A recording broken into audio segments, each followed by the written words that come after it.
Hello friends, welcome to Priyadarshini's kitchen.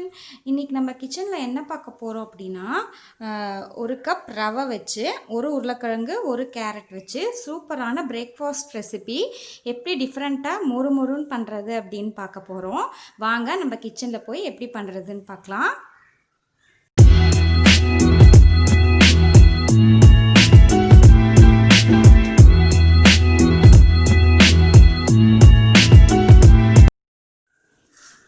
இந்த dish செய்யறதுக்கு நான் வந்து ஒரு கப் அளவுக்கு ரவை எடுத்திருக்கேன். அதாவது 240 ml கப்பில் ஒரு கப் அளவுக்கு ரவை.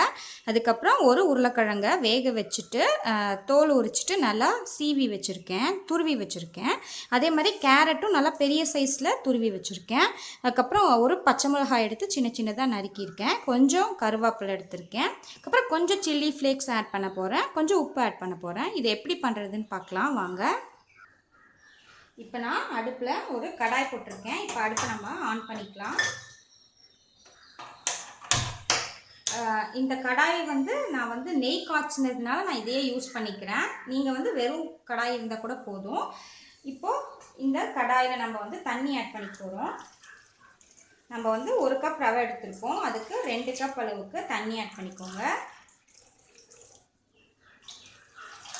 2 கப் தண்ணி ஆட் பண்ணியிருக்கேன்.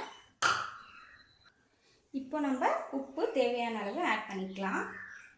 நான் வந்து ஒரு 2 ஸ்பூன் உப்பு ஆட் பண்ணிக்கிறேன். இப்போ 1/4 ஸ்பூன் சில்லி ஃப்ளேக்ஸ் ஆட் பண்ணிக்கலாம். ஒரு 1/2 ஸ்பூன் அளவுக்கு ஜீரகம் ஆட் பண்ணிக்கிறேன். இல்லை ஓமம் இருந்தால் அது கூட ஆட் பண்ணிக்கலாம். 1 டீஸ்பூன் குக்கிங் ஆயில் ஆட் பண்ணிக்கோங்க. இப்போ நம்ம வெஜிடபிள்ஸ் ஆட் பண்ணிக்கலாம். ஃபஸ்ட்டு கேரட் ஆட் பண்ணிக்கோங்க.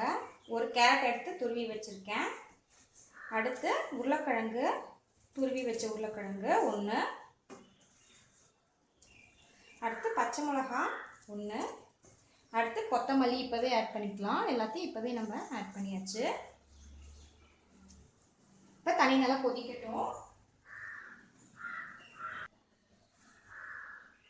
இப்போது தண்ணி வந்து ஓரளவுக்கு கொதிச்சிருச்சு. நம்மளோட காய்கறி எல்லாம் ஒரு 2 மினிட்ஸ் வந்து இதில் வேகட்டும். இன்னும் நல்லா ஒரு கொதி வந்தோடனே நம்ம ரவையை கொட்டி கலர வேண்டிதான்.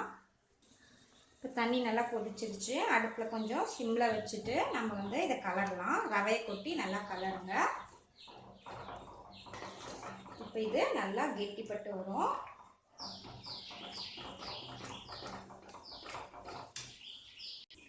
பாருங்க, இந்த அளவுக்கு வெந்துருச்சு. அடியில் ஒட்டாமல் பாருங்க நல்லா சுருண்டு வருது.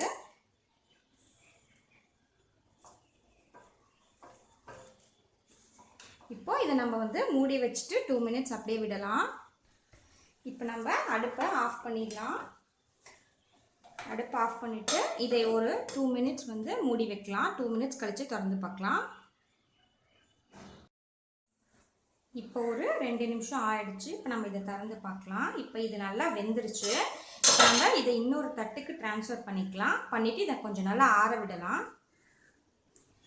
இப்போ இதை நல்லா ஒரு 5 மினிட்ஸ் வந்து நான் ஆற வைக்க போகிறேன். ஆற வச்சுட்டு இதை நம்ம வந்து எப்படி தட்டுறது அப்படின்னு பார்க்கலாம். இப்போ நம்ம இது நல்லா ஆறிடுச்சு. இதை நான் வந்து ஒரு பட்டர் பேப்பர் எடுத்து ஒரு லெமன் சைஸ் பால் எடுத்து இந்த மாதிரி தட்டி வச்சுருக்கேன். இப்போ நம்ம இதை தோசைக்கல்லில் போட்டுடலாம். ஃபஸ்ட்டு தோசைக்கல் ரெடியாக வச்சுக்கோங்க. இப்போ நான் அடுப்பில் ஒரு தோசைக்கல் போட்டிருக்கேன். கொஞ்சமாக எண்ணெய் ஊற்றிக்கோங்க. இப்போ நம்ம இதை ஆட் பண்ணிடலாம். ஆட் பண்ணிவிட்டு ஒரு 2 செகண்ட்ஸ் அப்படியே விட்டுருங்க. அப்புறம் இதை எடுத்துடலாம். இப்போ நம்ம கொஞ்சம் கொஞ்சமாக எடுத்துடலாம். ட்ரை பண்ணி இந்த அளவுக்கு வந்திருக்கு. இப்போ நம்ம இதை சுற்றி எண்ணெய் ஆட் பண்ணிக்கலாம்.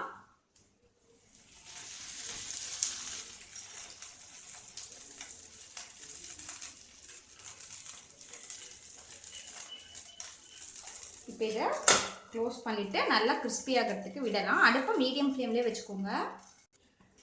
இப்போ இதை திறந்து பார்க்கலாம். இப்போ மெதுவாக திருப்பி போட்டு பார்க்கலாம். இது ரொம்ப சாஃப்டாக இருக்கும், அதனால் சாப்பிட்றதே பிடிச்சிக்கணும். அதே சமயத்தில் நல்லா சாப்பிடும்போது மொறுன்னு இருக்கும். இதை சுற்றி மறுபடியும் எண்ணெய் ஊற்றிக்கலாம்.